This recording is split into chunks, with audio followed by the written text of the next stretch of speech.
911, what is the address of your emergency? 78. Help! Aliens about 1 operator 6180. What's the address of your emergency? 1797 Sumter Street. We're being robbed at some point. No. They're following me to my house. The guns are already out. She's shooting. Okay.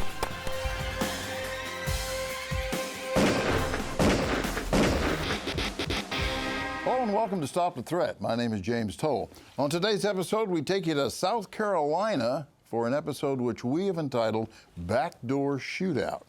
And thank you for choosing Stop the Threat tonight. And hello to this week's panel. On today's show, a perfectly innocent citizen is at home, he's sick, and about to become the victim of a daytime burglary. I did some checking, and I found some things that I think are interesting. 75% of the burglaries are residential. The average amount stolen in a residential burglary is around $2,000. 60% are forcible entries, which leads me to believe 40% have windows or doors open, right? And now here's the worst part. The worst part is that only 13 to 15% of the home burglaries are cleared by law enforcement. Why?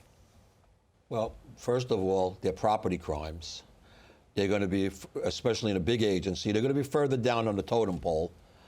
If you're talking about armed robberies, homicides, sexual assaults, other crimes, and they're kind of crimes of opportunity. Your burglar is usually going to commit a burglary during the daytime.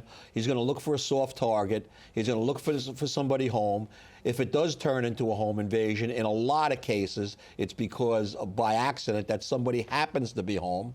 Not in all cases. There are home invasions that are targeted for specific reasons, but a lot of burglaries that turn into home invasions are just that. And the FBI classifies burglaries as a nonviolent crime. Okay. So is that pretty much the same answer you would have? That's pretty much, yeah. Part one crimes, meaning that violent crimes are our priority, right? So home invasion is obviously a huge priority. Right. But burglary is, I'm not going to belittle it, but because you do feel victimized. Right. But it's just not a priority in a big city. I mean, when you think about it, if he's doing $2,000 worth of, that's more than he's going to make in a stick-up or anything else. I mean, $2,000 worth of stuff is pretty significant, I would think, to a burglar, right? I mean, that's probably the reason why they keep going on. Is that part of the problem? If there's a pattern of burglaries, where you have a specific area and there's a lot of hits and stuff, then maybe you'll get crime scene investigation where they'll take prints, they'll do a lot of things. You have to allocate manpower in certain ways. It's a resource issue. Yeah. Right. I think the point we're trying to make here is, I'm not trying to belittle law enforcement. I think what I would like to say to you instead, it's your castle, protect it. Everybody want to go with that? Sure. In the NRA personal protection inside the home, we spend a great deal of time stressing things you can do, not to make it a fortress, but to secure your home, to make it difficult for someone to break and enter into the home. There are a lot of things you can do to do that, to strengthen the home, to make it less likely that a perpetrator is going to be able to rifle that door open or that window sash open. There are a myriad of things that can be done. Dogs, alarms, cameras, right? Hey, when we come back, I'm going to show you part one. Don't go away.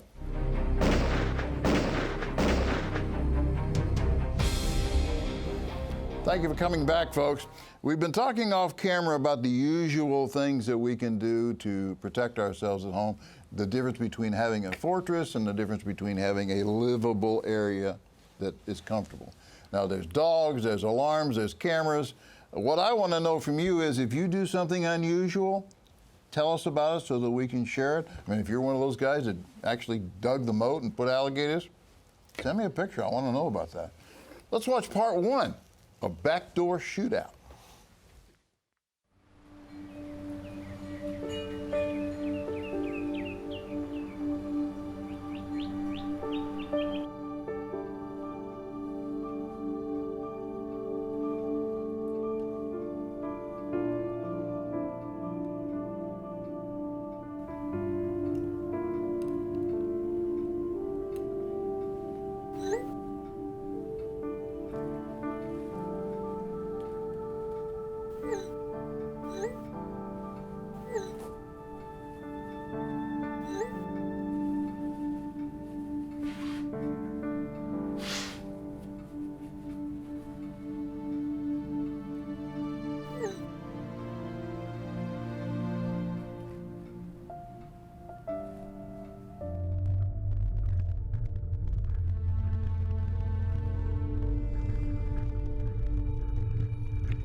slow down. We'll never find one like this. Yeah, but if I drive too slow, someone will spot us. Okay, well, don't drive slow, but if you keep driving crazy like this, we'll never get it. Whatever. Whoa, pull over. Look at this.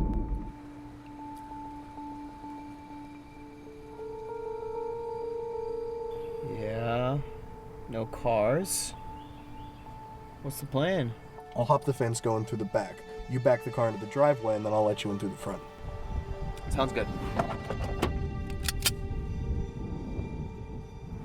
Just in case.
Okay, I think we're going to have some problems here. What do you think?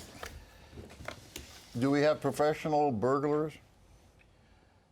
That's true. Yeah, we have professional crews. We call them career criminals, and that's all they do is do burglaries, residential burglaries.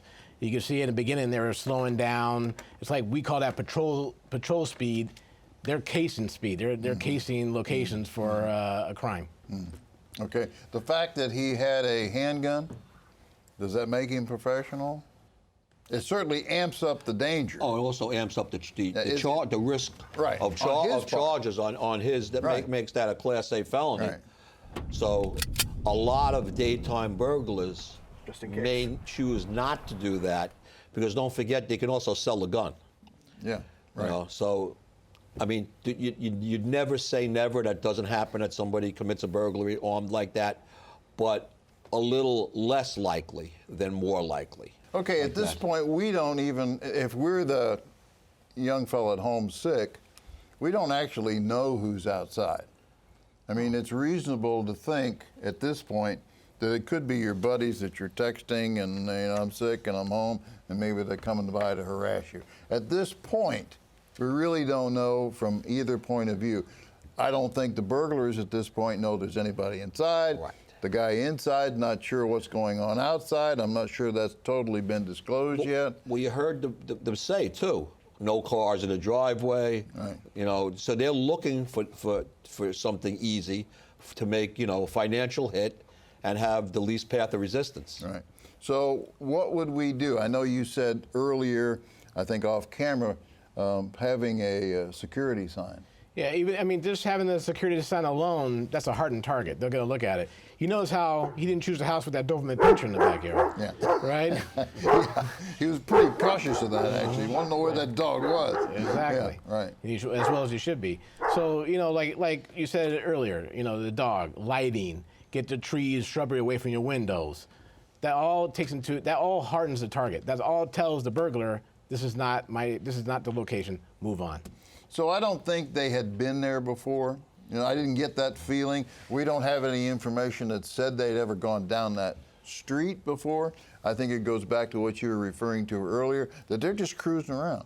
Yeah. You know, they're career criminals, or certainly starting even at their age to become career criminals, and they're looking for an easy target. And for some reason or other, they chose this one. But again, this kind of leads back to just some basic security on your part, even if you're not at home. I mean, because obviously this was going to be a burglary, whether somebody's there or not, right? The surprise part is there is someone there, and I don't think that they were expecting that to happen. Not at all. No. So under those circumstances, it's still your responsibility. It's your castle. There's plenty of things out there that you can do and use to protect your castle. It's basically going to end up being your responsibility. When law enforcement arrives, we already know that it's not high on their list of solving crimes. And within reason, I suppose that's correct. Even though we might personally be violated because they got my stereo, they got my, whatever, and maybe they took guns out of the house, we are personally violated. I hate a thief. We all hate a thief. We come back, though, I'm going to show you part 2, and don't go away.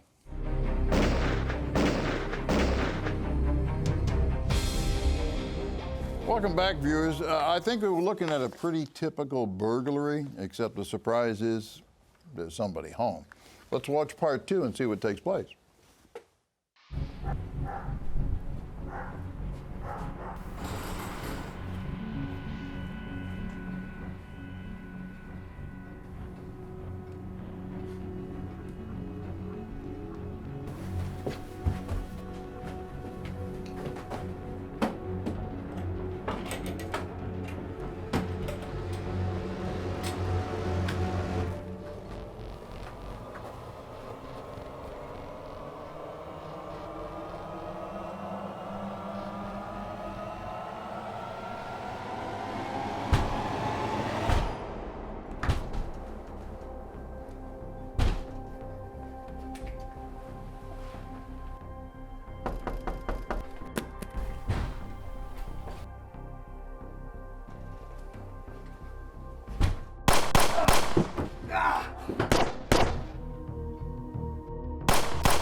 Okay, I see some things here that sort of make me uncomfortable, and I'll bet everybody else is uncomfortable as well. But let's kind of break it down and go through this one at a time. The young man recognizes there are multiple assailants. That should be some kind of a tip-off there, huh? Is this a good idea to go get the gun? You got assailants on both sides. You saw he dropped the phone. So he's already a little confused. And now I'm shooting through the door, Counselor. Can I do that? Hasn't broken the close yet. So that a burglary has not technically been committed because he hasn't broken through the door. He's trying to. I think from a legal perspective, you need to be very careful there. I mean, like I said earlier, we don't know who these people are. They could be friends of his. Could be his mother, his father left a key. Using deadly force, imminent threat of death or severe bodily harm. It is not yet imminent. I don't see it there yet at this point. It's close. Remember, you have two guys coming in from opposite ends of the house, and that guy breaking through the front door. If those two guys get in together and you're sandwiched in the middle, scary situation. Certainly reasonable person could perceive that I'm in severe danger of death or serious bodily injury. So I don't have so much of a problem at that point, especially since the perp is banging. He's making entry. He's coming into that house to make entry. He didn't ring the doorbell and you let a few rounds go through. He's trying to make a forcible entry. It's not the ideal situation, but I understand what he did. Let's put it that way. Where are we, Garrett? Well, let's talk about what he did right. First thing he did was go retrieve the handgun. Did a chamber check. Make sure that it was loaded. Well, yeah. Okay, that was great. Once he left that bedroom, things went wrong. That's where I'm going. Right. Yeah, you should have barricaded him. He brought the phone with him. Yeah. Barricade yourself in the bedroom. Tell him you're armed. Tell him your location. You got people trying to break in through my rear door. Because once you go outside now, see the perfect example. Once you leave your fortress in that bedroom, now you're split between two assailants. Right. Now you're in a pickle. Right. Like Sarge says. Right. You got to scare them off. Right. Now you could have used command presence, command voices saying, "I'm armed. You come in here. I'm going to shoot you." Police are on the way. Police are on the way. Don't come in. I will shoot you. Okay, I like that. I also like the fact that it clears up the legal point, because if I stay in the bedroom, the only person coming down that hall is going to be the bad guy. Suspect. He's now in my castle, And then and I'm shooting. The clothes will have been broken. A burglary will have been committed. As Garett said, he can use the command voice. He can tell them police are on the way, and he would be perfectly justified in shooting at that point. But this is a kid, too. Okay, I was going to say you that. know, this is a kid. Yeah, so does that play somehow? Because he is a young guy? He did okay, you know, for what you have to expect out of, you know, a kid that age. Right. He survived. Later on, he did some things that are way out of whack. But up to this point, like I said, I'm not saying it's the ideal thing, or I certainly wouldn't teach, you know, shoot through the door. But in this case, I don't have that much of a problem with it. And I think he has some, at least, ground to justify, I did this because of this. Yeah, his brain's not fully developed yet. You know, the story, what the stats are out saying the male brain's not fully developed till your mid-20s. So he's just a high school kid. Is that going to help me in court? I think it will. Also, the fact that he may be on some cold medication that alters his ability to understand what's going on around him. Okay. So that may be another factor. All right, yeah, I like that. Anything else? I like what the kid did. I agree with you that he made a few good moves in there. We don't know actually whether he tactically, you know, checked as we saw in there. I mean, there was nothing to report to that. There was nothing in the report that he had any necessary training. But he's a young guy who handled himself well. I think his youth is going to work in his favor with certainly even the DA. We come back, though, I'll show you more, and I'll tell you what the follow-up is, so don't go away.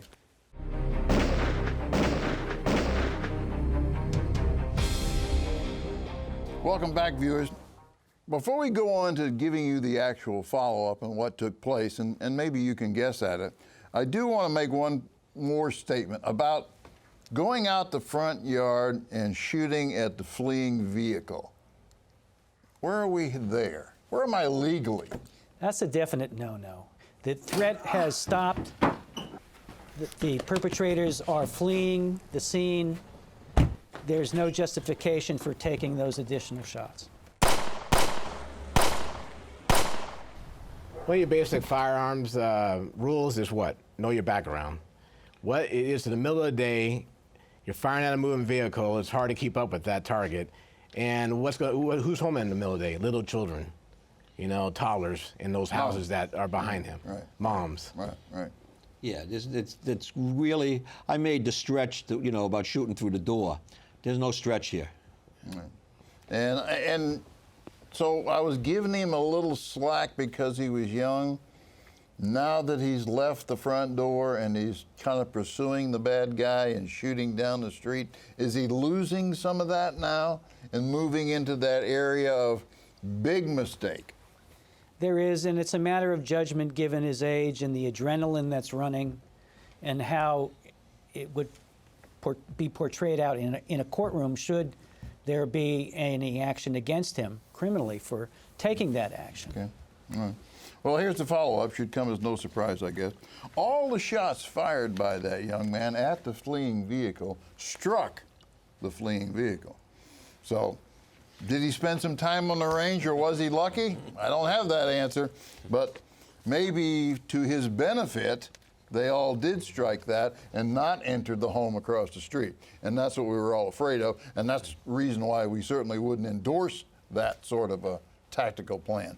Bad guy was taken to the hospital by his partner with 3 rounds in his body, and that was the fellow at the back door, and survived.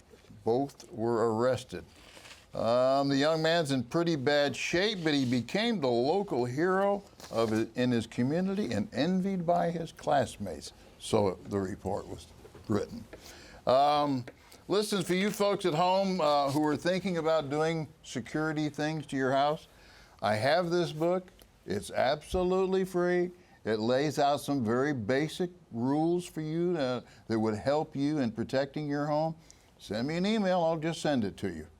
Okay? I have a question for a lawyer. Yes, I do have a question for a lawyer.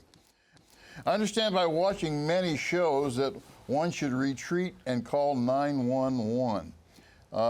Is that the best plan if I'm armed? And they want an attorney's answer to that. Well, first of all, I'm not sure you've given me enough facts. What is the circumstance? In all cases, if you, as an armed citizen, if you can retreat and avoid the threat, my advice is to retreat to a safe place, at least to cover, if not, or concealment, and call 911. I think that's a perfect way to end the show.